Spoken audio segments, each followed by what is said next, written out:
Hey man, I wanted to show you what I've worked on since we last spoke yesterday. I made two tools.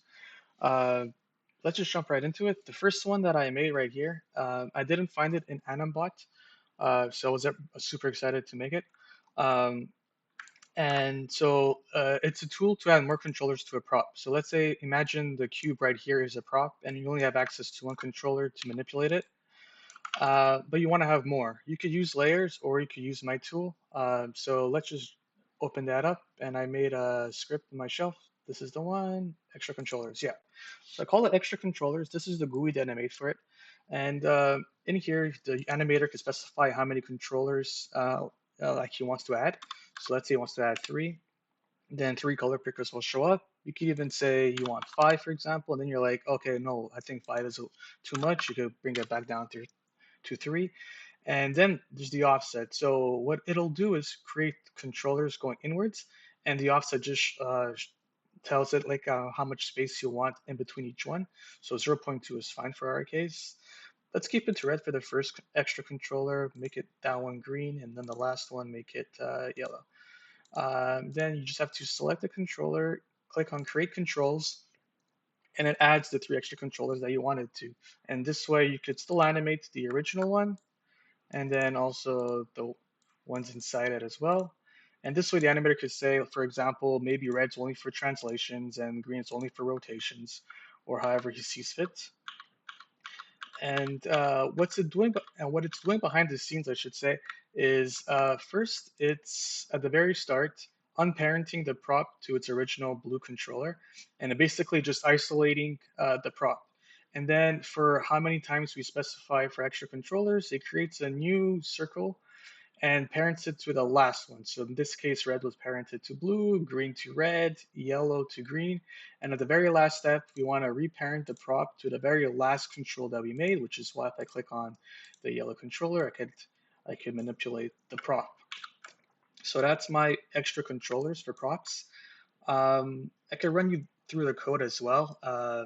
What I like to do for my workflow is create a core or a main file, which houses all my functions. And you can see them here, I could walk you through it at a different time if you would like. And then I also have the UI script, which is how I use the Maya API to basically build the UI that you see here. Yeah, and then for the second tool, this one I did see in Anambot, and I'm pretty sure it's way better than mine, but I wanted to take my own crack at it. Basically, it's to plant feet. So let's say you have some vocab data and it's really bad and the feet are all over the place. You want to plant the feet as an animator, super simply. So let's open up that GUI. It's this one, yeah, plant feet, called the plant feet. And it's not as special as, I mean, I should say it's not as crazy as the last UI, but it doesn't need to be. It just needs a start frame and an end frame. So let's say as an animator, you're scrubbing your timeline and you're like, okay, I think six is a good pose for the foot. Going forward, you could even clean up the keys, for example. And then you could say, okay, starting from frame 6 all the way to frame 10, I want it to be planted. So you click on the controller, you click on plant foot, and just to verify the results, you click back on the controller, and you can even see in the graph editor how from frame 6 to frame 10, the keys are planted. So if you rescrub the timeline, they're all crazy, but then starting at frame 6 onwards, they're planted. And let's say, for example, you're like, okay, actually, I wanted two. Let's make that a round clean number of four, for example. And you're like, and the animator leaves his timeline at frame 7. You could always just go here, still say frame 2, all the way to frame 10, plant foot, verify again. You see from frame 2 onwards, all the keys are planted. So the first two frames are jittery still, but then they're planted. And yeah, so what it's doing behind the scenes, it's creating a locator at the specified frame. So let's say you're at frame 7. It'll jump the timeline to frame 2 because it says start frame 2, create a locator at that position where the controller is. And then for every frame, setting a key to that location. And then at the very end, I delete the locator so that you don't populate your scenes with extra locators that you don't need.